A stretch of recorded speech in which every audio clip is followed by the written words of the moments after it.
van a compartirnos sus experiencias y después vamos a tener un momento de interacción con todo el público para que ustedes aprovechen ese momento, hagan preguntas, tengan opiniones, no desaprovechen esa oportunidad. Acá tenemos personas súper interesantes que son muy difíciles que nos las encontremos en nuestro día a día, en la calle, pero este es el espacio para aprovechar ese potencial y esa gente que va a estar acá dando todo de sí para compartirnos esas experiencias. Comenzamos con Gustavo Constaín.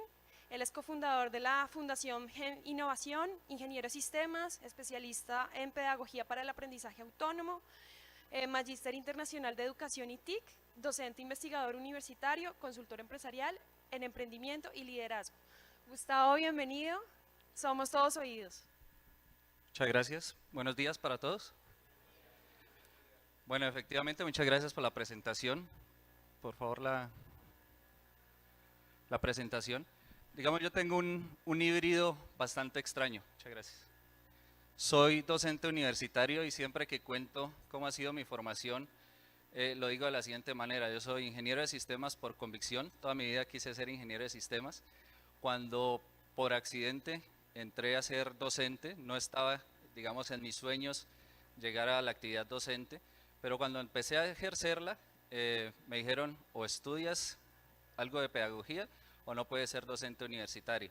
Entonces soy especialista en pedagogía por obligación y cuando le encontré le encontré la comba al palo, encontré cómo podía combinar esos dos procesos formativos, el de la ingeniería de sistemas con la educación, me hice magíster en ingeniería virtual. Entonces soy ingeniero de sistemas por convicción, especialista en pedagogía por obligación y magíster en educación virtual por evolución. Esa es prácticamente mi formación. Y ello me ha llevado a desarrollar algún proceso investigativo que hoy en día está materializado en lo que se está transformando en la Fundación Gen Innovación, una empresa, un spin-off, una empresa de base tecnológica surgida a partir de todo el desarrollo investigativo. Y esta presentación la quiero iniciar, o esta experiencia más bien, con una anécdota, no anécdota, una historia. ¿Quiénes de aquí son casados? Por favor, levanten la mano. Bueno, perfecto. Perfecto, les voy a contar la historia que le ocurrió a una pareja de recién casados, donde una mañana muy temprano estaba él saliendo de la ducha y ella estaba por entrar a la ducha. En ese momento sonó el timbre. Los dos se miraron y decidieron cuál de los dos iba a atender la puerta. Como él acababa de salir, le dijo, no, pues me pongo la toalla y bajo. Cuando bajó, era una vecina nueva, se ha pasado de la casa de enseguida, y la vecina apenas vio al vecino, acá mirando, le dice, vecino, tengo aquí 1.000.000 de pesos, se lo entrego ya si usted deja caer la toalla. ¿Qué harían? El vecino quedó pensando y miró, dijo, pues, mi esposa está arriba en la ducha, 1.000.000 de pesos, listo, soltó la toalla. La vecina efectivamente sacó el 1.000.000 de pesos, se la pasó, hasta luego vecino, se fue. Él entró pensando en la situación. Cuando la esposa le preguntó, mi amor, ¿quién era? Él le dijo, no, la vecina nueva de aquí enseguida. Y le dice a la esposa, ¿y me trajo a volver 1.000.000 de pesos que le presté ayer? ¿Qué quiero decir con esta historia? Bueno, no es una anécdota, ¿no? Hago esa claridad. Con esta historia, en serio, se los juro, con esta historia que lleva esto, herramientas para el diseño de servicios de capacitación empresarial, quiero hablar de un aspecto muy importante, cómo nuestras emociones y la manera como reaccionamos ante todo lo que nos ocurre en nuestro día a día y en nuestra vida, termina afectando el éxito o representando el éxito o el fracaso de lo que hacemos en nuestras vidas. ¿Se han dado cuenta de eso? ¿Lo han notado? ¿Cuántos nos vemos reflejados o en nuestro día a día vemos esas caras, esas imágenes de ahí? Personas que llevan mucho tiempo, tal vez muchos años desarrollando una actividad profesional, desarrollando una actividad laboral o inclusive personal y se sienten frustradas porque no han hecho aquello que toda su vida han soñado. ¿Lo han notado? Espero que a ninguno de ustedes les pase, espero que esas caras no sean las de ustedes, pero seguramente sí es la cara de muchas personas que conocemos día a día. El cómo enfrentamos ese tipo de cosas es lo que hoy en día muchos estudiosos, psicólogos, pedagogos llaman como inteligencia emocional. Y el cómo nos comunicamos con otros es lo que se conoce como inteligencia social, ¿de acuerdo? Y un dato muy interesante, el 88% de los resultados que tenemos en nuestra vida están basados en la actitud. ¿Cómo enfrentamos todo aquello que nos está ocurriendo en cada momento de nuestro día? ¿Cómo reaccionamos a ello y cómo actuamos en consecuencia de esos sentimientos? ¿Cómo nos comunicamos con los demás? ¿Por qué esta claridad?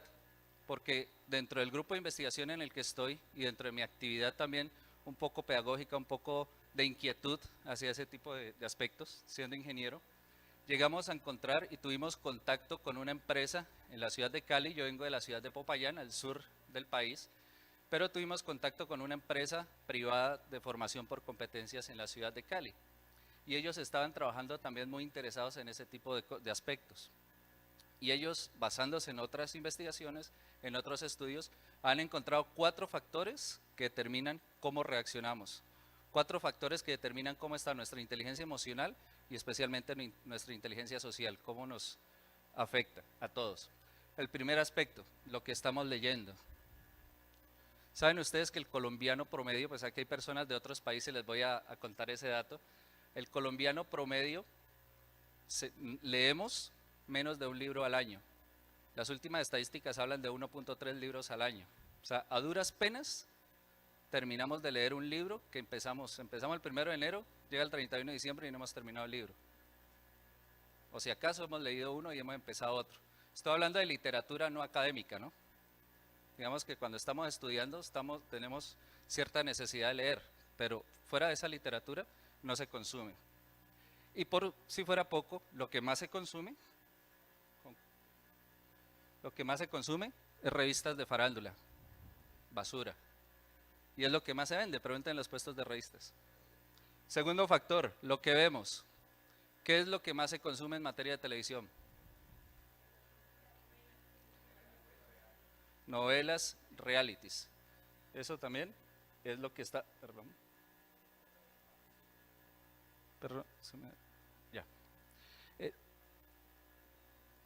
Eso es lo que está educando a nuestros hijos hoy en día, ese tipo de televisión, y es lo que más se consume. ¿Qué tanto nos ayuda ese tipo de consumo masivo de lo que vemos a nuestra formación profesional o a nuestro desarrollo personal? Yo diría que muy poco.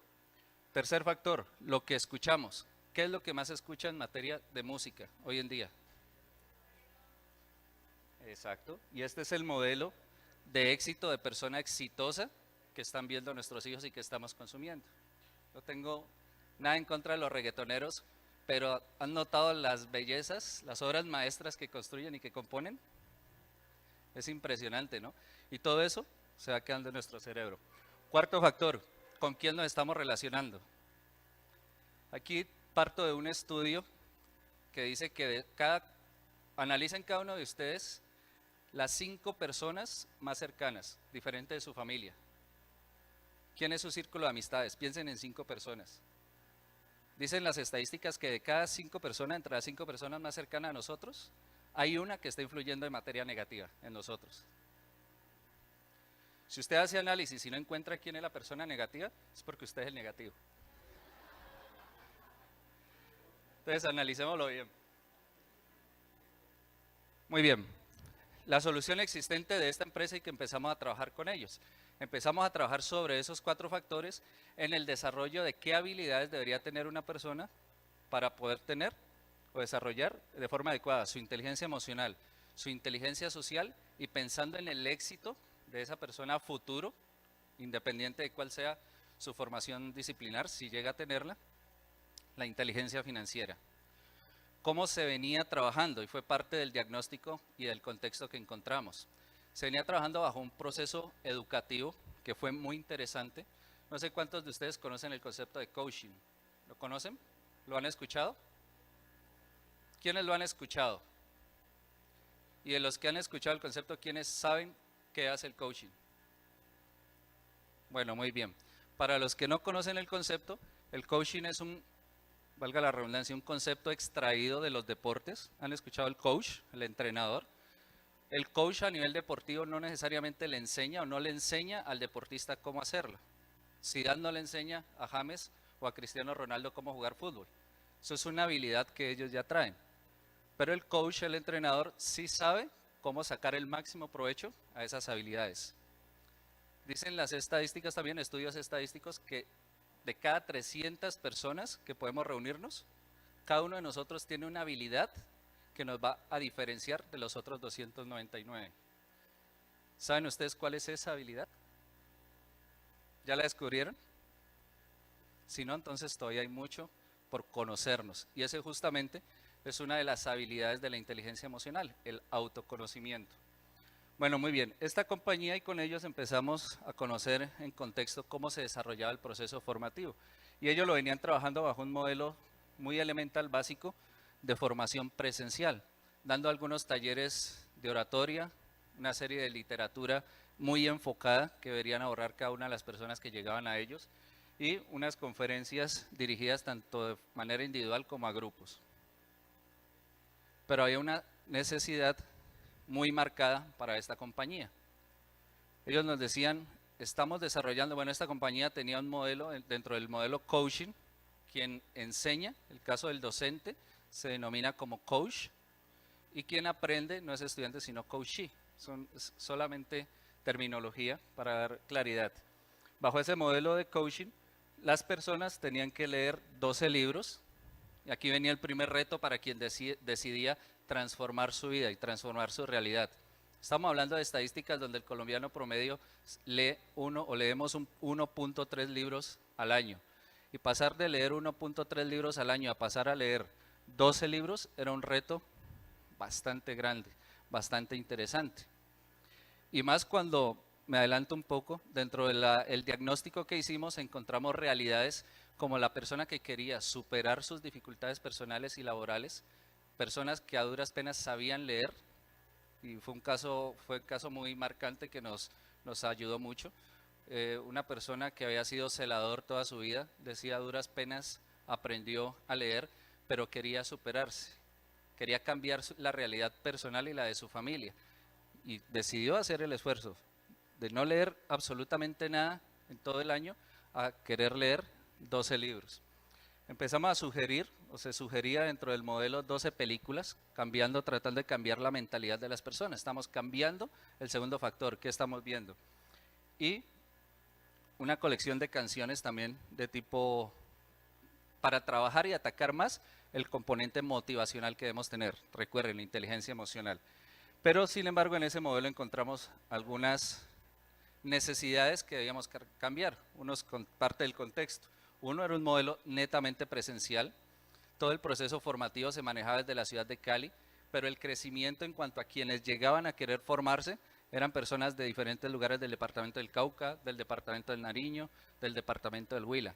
Y para estas personas poder desplazarse hasta la ciudad de Cali o hasta Popayán, que era un sitio equidistante, era bastante costoso. Tenían que pagar desplazamiento, pagar alojamientos, de acuerdo, alimentación, para un proceso formativo que duraba 2 días, un fin de semana cada 8 días. En algún momento se estaba haciendo 3 días por semana, pero era bastante costoso. Primera necesidad encontrada. Segundo factor, esta compañía quería expandirse y poder llegar a esa cantidad de personas que estaban llegando de una manera mucho más básica, que se mantuviera todo el contexto formativo del coaching, pero que tuviera un impacto en ese proceso formativo y sobre todo en las personas para que pudieran realizarlo sin dificultad. El material formativo era insuficiente, a pesar de que se ha hecho convenios con editoriales, distribuidoras de libros que pudieran hacer llegar a las personas los 12 libros, en algún momento se acabaron sencillamente. Decían, no tenemos cómo cubrir esa demanda de libros que se tenían. Y tercero, el equipo de coach, que en ese momento estaba conformado solamente por 3, para dar cobertura a 4 departamentos que de donde venían las personas, era insuficiente. Y un coach tenía que estarse desplazando durante toda la semana de un lugar a otro. Entonces, tenía sus riesgos, tenía también unos costos adheridos a eso. Sobre esta realidad empezamos a trabajar. Lo primero que hicimos con un equipo de trabajo que ya les mostraré cómo se conformó, fue hacer un diagnóstico, conocer muy bien la metodología, puntualmente con otra persona de la universidad, compañera investigadora mía en la universidad. Nos involucramos en el proceso, tuvimos que hacer todo el proceso de formación de coaching, conocer cómo se estaba desarrollando y empezar a diagnosticar qué ocurría. Varios de los aspectos que encontramos fueron estos. Salones como ese muy llenos de cantidad de personas, el coach viajando repetidas ocasiones con todas las dificultades que ello podía tener. Muy bien, ¿cuál fue la necesidad puntual encontrada? La enmarcamos en estos tres factores. Primero, la satisfacción de necesidades colectivas. Tendríamos que mantener la filosofía del coaching, que manejaba el proceso de formación coaching. Teníamos que dar cobertura a la gran cantidad de personas, incluyendo aquellas que querían desarrollar su proceso formativo, pero no podían desplazarse, una gran necesidad. Y teníamos que garantizar que para la compañía fuera una solución viable. En presentaciones anteriores escuchábamos eso, ¿no? No es suficiente con decir, tenemos el presupuesto, existe la tecnología, por supuesto, pero no toda solución ni todo lo que podamos traer en materia tecnológica va a ser útil, ni viable o práctico para una compañía. Hay que tener en cuenta también qué costos, qué implicaciones tienen en diferentes aspectos. Y tercero, la ampliación de opciones de servicio para la misma compañía. Bueno, ¿cuáles fueron las herramientas? Que es en lo que se centra esta sesión del evento. ¿Qué herramientas para el diseño de servicios tuvimos en cuenta? Y lo resumo en esos tres factores. Primero, un equipo de trabajo que fuera coherente y digamos que apuntara a ese diagnóstico que hemos realizado anteriormente. Segundo, un diseño formativo que fuera adecuado, ya hablaré más despacio de cada uno de ellos. Y tercero, el soporte tecnológico para hacer realidad toda esa iniciativa. Y miremos cada uno de esos factores. Okay. Voy a pasar rápidamente. El equipo de trabajo, ¿cómo estuvo conformado? Por un gerente general, era quien tomaba en última la decisión si se financiaba la solución propuesta o no. Un experto en pedagogía y didáctica, un experto en diseño tecnopedagógico, qué tecnología era útil para ese diseño educativo que teníamos, el director del equipo de coach y un gerente de mercadeo. Aquí viene el diseño formativo elaborado. Partimos de un concepto que es, bueno, el de coaching, teníamos que mantener esas características. Pensamos en la ludificación, es decir, en el uso de juegos, puntualmente un juego de roles para las personas, para mantener esa familiaridad. Teníamos desde la persona que no sabía leer o que a duras penas sabía leer, hasta el profesional que quería mejorar sus habilidades de comunicación, cómo hablar en público. Entonces teníamos una gran diversidad de personas. Tomamos los dos extremos y con ellos pensamos en un juego de roles. Cada uno asumía un juego de rol en un escenario formativo en línea para el desarrollo de las actividades. Y necesitábamos que fuera un proceso e-learning, de ubicuidad, que pudieran conectarse desde sus casas, desde sus trabajos, desde su celular. Y toda una serie de características que queríamos tener. El soporte tecnológico lo conseguimos con base en alianzas con personas encargadas, quien nos proveía el servicio de Internet.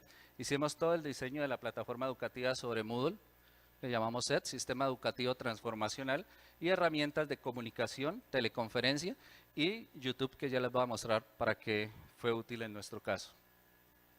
Este fue el modelo diseñado, donde teníamos la plataforma, que definimos plataforma de coaching, un modelo gamificado decía yo, juego de roles, basándonos principalmente en UX, la experiencia del usuario.